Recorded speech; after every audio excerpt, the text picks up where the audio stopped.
یقیناً ہر مسلمان کو اپنے مسلمان ہونے پر فخر ہونا چاہیے۔ اسلام ایک ایسی دولت ہے، ایمان ایک ایسا سرمایہ ہے، نہ اسلام سے بڑھ کر کوئی دولت ہو سکتی ہے، نہ ایمان سے بڑھ کر کوئی سرمایہ ہو سکتا ہے۔ جب مسلمانوں کے دامن میں اسلام جیسی دولت، ایمان جیسا سرمایہ، قرآن جیسی عظیم کتاب، پیغمبر اعظم صلی اللہ تعالیٰ علیہ وسلم جیسے مقدس رسول ہمارے پاس ہیں، تو ہمیں اپنے اوپر فخر ہونا چاہیے۔ مگر کسی دولت، کسی نعمت پر فخر وہی انسان کر سکتا ہے جس انسان کو اس دولت کی قدر و قیمت معلوم ہوتی ہے۔ جس انسان کو دولت کی قدر و قیمت معلوم نہیں ہوتی، نہ انسان اس دولت کو صحیح جگہ پہ خرچ کرتا ہے، نہ صحیح مسئلے میں استعمال کرتا ہے۔ مثال کے طور پر باپ کا جائیداد میں جو ہمیں حصہ ملتا ہے، چاہے وہ زمین کی صورت میں ہو، چاہے وہ ہمیں مکان کی صورت میں ہو، چاہے ہمیں پیسے کی صورت میں ہو، بہت کم لوگ اس کی عظمت کو جانتے ہیں، بہت کم لوگ اس کی قدر کو جانتے ہیں، کیونکہ وہ ہمارے خون پسینے کی کمائی کا مال نہیں ہے، ہمارے مفت دل بے رحم ہو جاتا ہے۔ میں آج کہنا چاہتا ہوں، آج جو ہمیں اسلام ملا ہے وہ اسلام وراثت میں ملا ہے۔ ہم نے اسلام کو پانے کے لیے کیا کیا؟ ہم نے اسلام کے حصول کے لیے کیا کیا؟ ہم نے اسلام کو طلب کرنے کے لیے کیا کیا؟ کیا ہم نے اسلام کو پانے کے لیے حضرت بلال حبشی رضی اللہ تعالیٰ عنہ جیسے مصائب و آلام کو برداشت کیے؟ کیا ہم نے اسلام کو پانے کے لیے ہجرت کی؟ کیا ہم نے اسلام کو پانے کے لیے جلا وطن ہوئے؟ کیا ہم اسلام کو پانے کے لیے حضرت خباب بن عرد جیسے مصائب و آلام کو برداشت کیا؟ کیا ہم اسلام کو پانے کے لیے حضرت خباب بن ابی رضی اللہ تعالیٰ عنہ جیسے سولی پر چڑھ گئے؟ کیا ہم اسلام کو پانے کے لیے حضرت سمیہ جیسی شہادت کو پیش کیا؟ کیا ہم اسلام کو پانے کے لیے حضرت یاسر رضی اللہ تعالیٰ عنہ جیسی شہادت کو پیش کیا؟ نہیں، بلکہ ہم مسلمان اس بنیاد پر ہیں کہ ہمارا نام مسلمانوں جیسا رکھ دیا گیا۔ ہم مسلمان تو اس بنیاد پر ہیں کہ ہم جس سماج میں رہ رہے ہیں وہ مسلمانوں کا سماج ہے۔ ہم مسلمان اس بنیاد پر ہیں کہ ہم جس خاندان میں پیدا ہوئے وہ مسلمانوں کا خاندان ہے۔ ہم مسلمان اس بنیاد پر ہیں کہ ہمارا کچھ رسم و رواج مسلمانوں جیسا ہے۔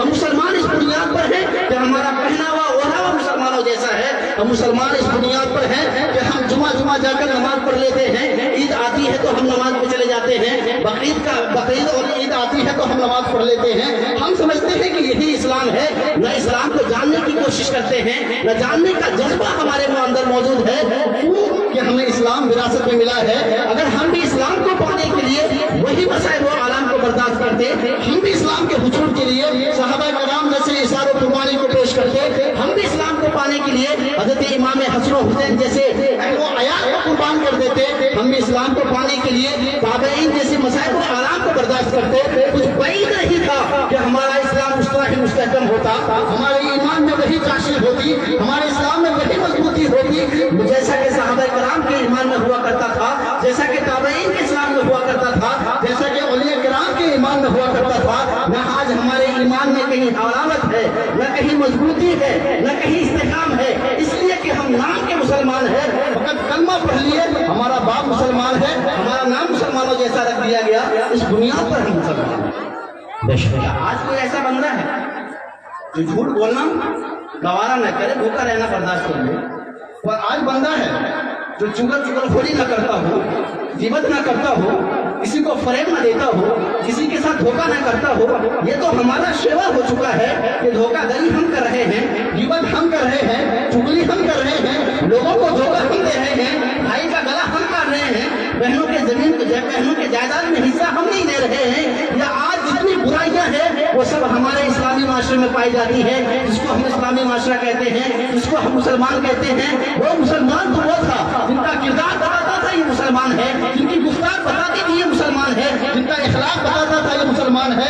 نہ ہمارا اخلاق بتا رہا ہے کہ ہم مسلمان ہیں، نہ ہماری گفتار بتا رہی ہے کہ ہم مسلمان ہیں، نہ ہمارا کردار بتا رہا ہے کہ ہم مسلمان ہیں۔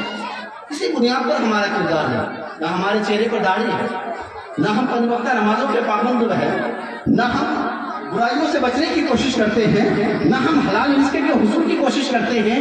کیوں کہ ہمارا نام طارق ہے، ہم مسلمان ہیں، طلاق کا نام یہ ہے، وہ مسلمان ہے، زید بکر نام رکھ دیا گیا اس لیے مسلمان ہے۔ ذرا حضرت آسیہ رضی اللہ تعالیٰ عنہ کہ اسلام کو دیکھیں، فرعون کی بیوی، جب فرعون کو پتا چلا کہ میری بیوی اسلام لے آئی ہے، بڑی جدوجہد کی، بڑی کوشش کی کہ میری بیوی اسلام سے پھر جائے، میری بیوی دامن اسلام کو چھوڑ دے، میری بیوی اللہ کی وحدانیت کا اقرار کرنا چھوڑ دے، مگر حضرت آسیہ نے اللہ کی وحدانیت کا اقرار کرنا نہیں چھوڑا۔ اور فرعون نے کیا کیا؟ ایک دو قلعے نہیں بلکہ 4 قلعے اس کے جسم میں گڑوا دی گئی، اللہ اکبر. اس وقت بھی حضرت آسیہ کہتی ہے اے فرعون تو میرے جسم پر قادر ہے مگر میرا دل رب کے قبضے قدرت میں ہے. تو میرے جسم پہ چاہے جتنا بھی ظلم کر لے جتنا بھی ظلم و ستم کے پہاڑ توڑ لے مگر میری زبان سے احد کی صدائیں بلند ہوتی رہے گی. اللہ اکبر. حضرت موسیٰ علیہ السلام کا گزر ہوتا ہے. حضرت آسیہ اس حالت میں کہتی ہے اے موسیٰ کیا اللہ مجھ سے راضی ہے یا نہیں؟ کہ اللہ تبارک و تعالیٰ مجھ سے خوش